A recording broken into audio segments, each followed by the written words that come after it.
All right, so this is your Chapter 8 test review. This is really similar to what you're going to see on your test tomorrow. It should also help you with your quiz corrections that you have for homework tonight. All right, our first 3 questions. All right, this is a review over some of our exponent rules. The first question says to write the number, all right, so you see the number, in scientific notation. All right, then I'm going to ask you to evaluate these 2 powers. Can you evaluate a negative exponent? No, you can't. All right, so do what you need to do to make it positive, then evaluate it. All right, so we're going to pause here and you're going to work on these 3 questions. All right, very similar to what you're going to see tomorrow. All right, what decimal value did you guys get? Somebody raise your hand and tell me what decimal value. Mike, what'd you get? Very good. 4.58 times, remember, every place value is a power of 10. That's why that's my base. 10 to the what power? What'd you guys get? Negative 4th power. So biggest mistake I saw on this problem yesterday was people forgot the negative power. How do I know that my answer is negative? How do I know? Because it's a really, what? Small number. It's a small number, guys. So don't forget that on the test tomorrow. You count the 2 numbers after the beginning. You only count the place values to get it to the new decimal location. So it's 4 place values. That's why it's negative 4. Don't count the zeros. I have people counting the zeros. They got all these wrong on the quiz. Okay? Don't count the zeros. You count the place values. So that right there, that gains you at least a letter grade, if not more. Okay? All right, so it's place values. Now, next one. How do I make, somebody raise your hand and tell me, how did you make this negative exponent positive? And what's going to be your answer? How did you make the exponent positive? Surely more than one person knows. Right? Okay, I need your hands, guys. Yes, Chase. You have to put it in a fraction. Yep. So it's 1 over 4 to the second power. Yep. And then what is 4 squared? Is it 8, guys? No, it's 1 over 16. All right, how did you guys do on that one? If you messed up, do you see where you're making the mistake? Because now it's like, okay, 2 minutes to game time type thing. Like we're right before the test. You guys have got to start fixing these little mistakes. So on this next one, what do you think needs to happen? It's going to be pretty much the opposite, right? Yes, yeah. Talk to me. What does it need to be? Just talk to me. 5 to the second power. Now, you can put it over 1 if you want to, but it doesn't have to be. Okay? What's 5 squared? 25. All right? So that right there, all right, that's pretty much the first section of your test tomorrow is questions like this. Okay? All right, so now let's look at this next set of questions. Now I need to write this expression, a to the negative 4th, b to the 5th, and c to the negative 6th, using only positive exponents. So not everything in this term needs to move, right? Only the ones with the negative exponents. All right, now on number 2, you are making up an expression. I'm going to ask you 2 questions on your test tomorrow, like number 2. All right, you make up the expression. You can use product of powers, quotient of powers, power of powers. You make up the expression. I want the answer to be x to the 15th power. All right, let's go ahead and work on these. Okay, so if you're lost or if you're confused on any part of this, pay attention. We're going to try to clear the air on the parts that are messing you up. All right, so we're going to put this over 1, right? That whole expression we put over 1. Which term, y'all just talk to me, which term stays in the numerator? B to the 5th, because that's a positive exponent. So that stays where it is. If you move that, you're making it negative. Don't do that, okay? So I'm going to move a to the negative 4th and c to the negative 6th down. When I do that, they become positive. So b to the 5th stays on top, and my a and my C terms go to the bottom. This is written in one fraction. Don't separate them, okay? This is all written together. Does that help? Okay? That's it. That's your answer. All right? All you do is write it as a positive exponent. Okay, someone raise your hand and give me a problem that you came up with. Answer is x to the 15th. Yes, Christina. X 3 times X 5. Okay, so it would be written this way if you do it that way. Power of powers. If you need to multiply them, you have to write it as power of powers, x to the third power raised to the fifth power. All right, that would be 15. I thought that was to show that it's not like X to the 15. No. All right, Mike, what did you do? X 14 to X to the 14th power versus X to the 15th. Okay, times. Did you do times? So it's got to be times in between them. And when it's times, that makes this product of powers. 14 plus 1 is 15. What other combinations could you have used for product of powers, John? X to the 10th power times X to the 5th power. Okay, we could do 10 and 5. What other combinations work? I've heard all different kinds of combinations today. We already did 10 and 5. What else? 7 and 8. 7 and 8. What else, guys? Talk to me. 5, 5, and 5. You can do 5, 5, and 5. I saw a couple of those. So x to the 5th, 3 times. That works. 30 and 5. No, because you got to add them. You're not dividing, though. All right? Can you give me quotient of powers? Can somebody give, but you don't divide them, you subtract them with quotient. You never divide. Okay? So with quotient of powers, I've had really good examples today. Can anybody think of one quotient of powers? Amira? X to the 20th divided by X to the 5th. Yes, because you subtract your exponents. You never divide them. Okay, so 20 minus 5 gives me the 15. All right, which was my goal. All right, so here we have all 3 properties listed here, and all of these answers equal the x to the 15th. You can choose tomorrow. You can do any property that you want. Does that make sense? You have 2 problems on your test tomorrow that are like this, where you make one up. Okay? All right, next question. Simplify the expressions. Now you're going to use the properties. So you just made up problems using the properties. Now you're going to use the properties to simplify, which means that you will write your answer as a power. You will not evaluate the exponents.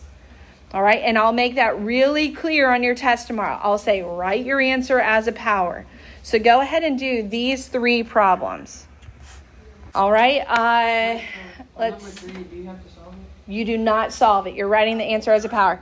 Let's see, Will, what did you get for number 1?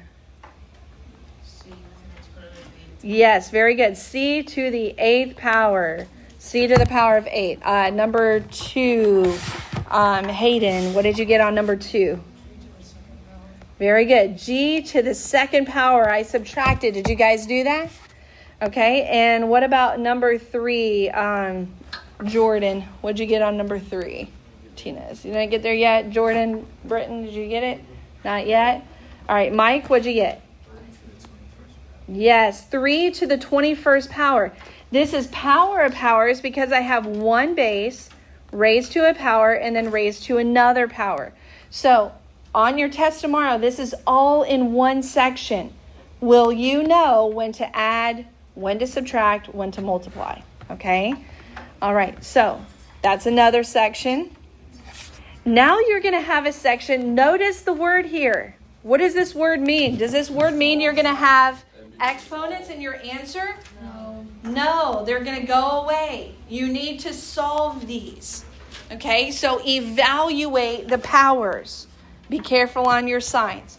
All right, let's go ahead and answer numbers 1 and 2. All right, Miss Christina, what'd you get for number 1? No, you got to multiply them. Multiply it. What's 4 times 9? Keep that little dot. The dot means multiply, right, guys? The dot means multiply. So negative 2 squared is 4. 3 squared is 9. What's 4 times 9? 36. Did you guys get 36? Give me a thumbs up if you got it. Did you guys get 36? Okay. What about, oh no, because the parentheses, that's great. All right. Do you understand why 4 is positive? Yes. Yeah. Because -2 was in parentheses. If it's not in parentheses, it would have been negative. All right. Number 2. Here's the mistake that we see here. 1/3 is raised to the third power. Okay. Which means raise the numerator and the denominator. Okay. So 1/3, does that mean 1 times 3? No. No, that means 1 times 1 times 1. Go ahead. All right. So you get 1 over, what is 3 times 3 times 3? 27. Yes. Now multiply that by 4 over 1. All right. Is anything going to reduce? Nope. 4 over 27. 4 over 27. And that's it, guys. That's it. Just evaluating the powers. What's up? Yeah, absolutely. Nope. No calculators. All right, next one. This one's similar. Guys, look at your quizzes. Yes, okay, here we go. Here we go. These are similar to numbers 6 and 7 on your quiz. If I'm going over it, it means it's on your test too. Okay? So here's what you need to do. All right? If you got number 6 wrong, pay attention. Do you notice something about these first 2 terms? Same base. So what can you do? Subtract your exponents. Subtract your exponents. What is 6 minus 3? So when you do that, you're bringing all of those powers of 2 up into the numerator. They're not in the denominator anymore. You subtracted them and from the numerator values. All right, now what is 4 minus 6? -2. Okay, that is in the numerator, at least for now. But you can't have a negative exponent. Okay, I want you to try to get to the final answer. Remember, you are evaluating. Okay, so you try to get to your final answer now. There's a couple more things to do. You have a question very similar to this on your test tomorrow. Angie had one yesterday, so hopefully now you'll know how to fix number 6 from yesterday. All right, what is 2 to the third power? What is 2 to the third power? 8, okay? Now, what do I need to do with a to the -2nd? Drop it where? Down into the bottom part of the fraction, the denominator. Walking around, I saw a lot of you guys did that. All right, so that's your answer. All right, number 2, c to the 6th power over, what is 2 to the 4th power?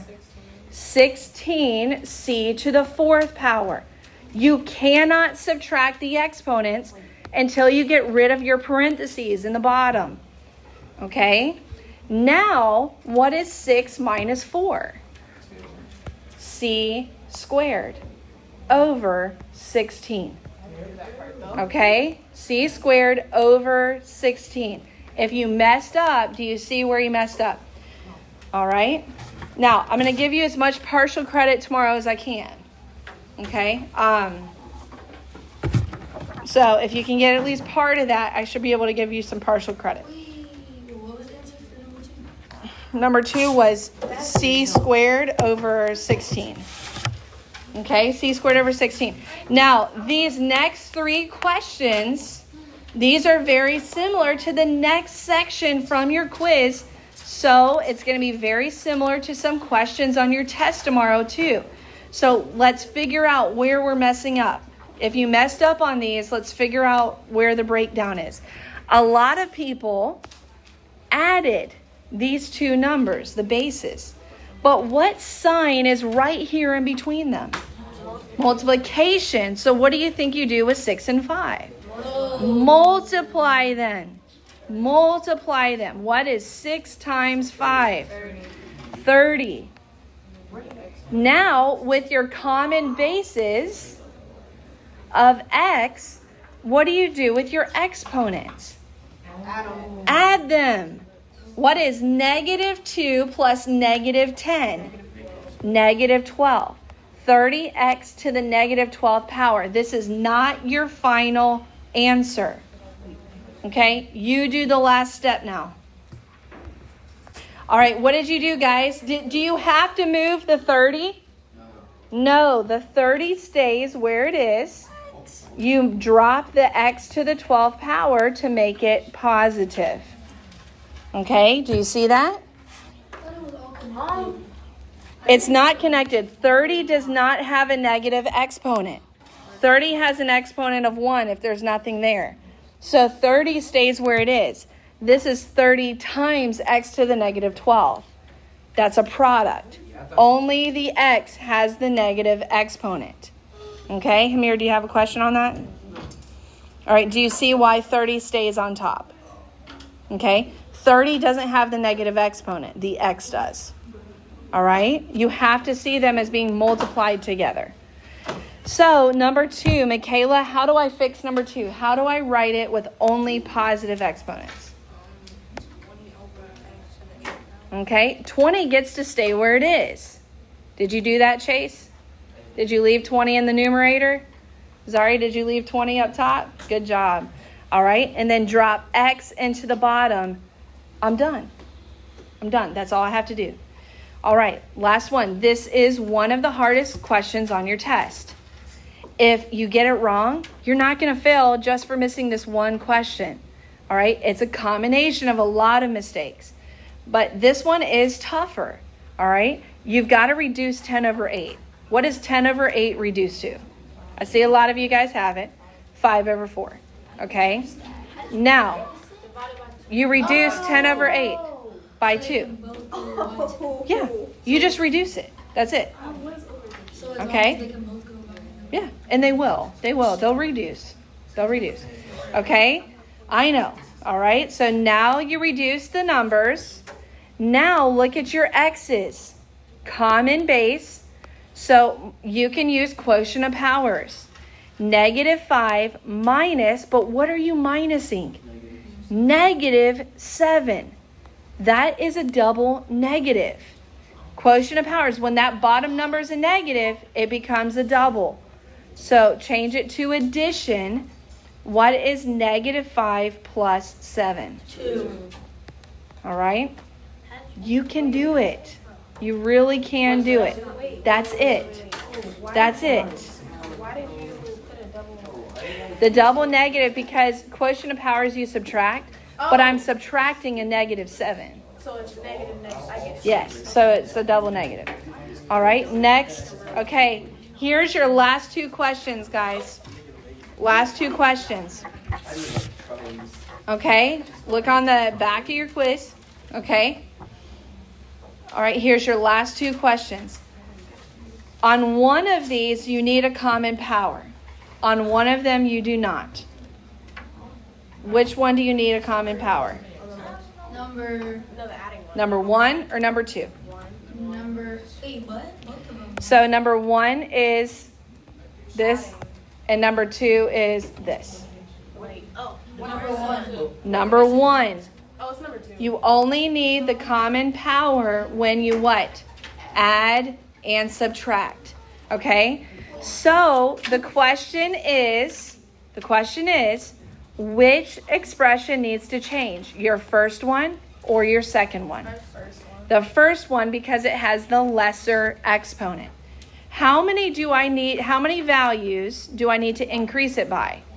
1. So if I need to add 1, what happens to my decimal? Move it which way? To the left. 0.23 times 10 to the 4th. Now you can add them together. That's your rule. Do you understand why I needed to increase my power? I understand. Okay, so it's like a pulley system, okay? If you increase your power, it bumps your decimal left 1 place. Okay, so if you increase your power by 1, it bumps your decimal left by 1. It offsets it. The way that I moved my decimal, Okay, now guys, look. Now you can add the two numbers together.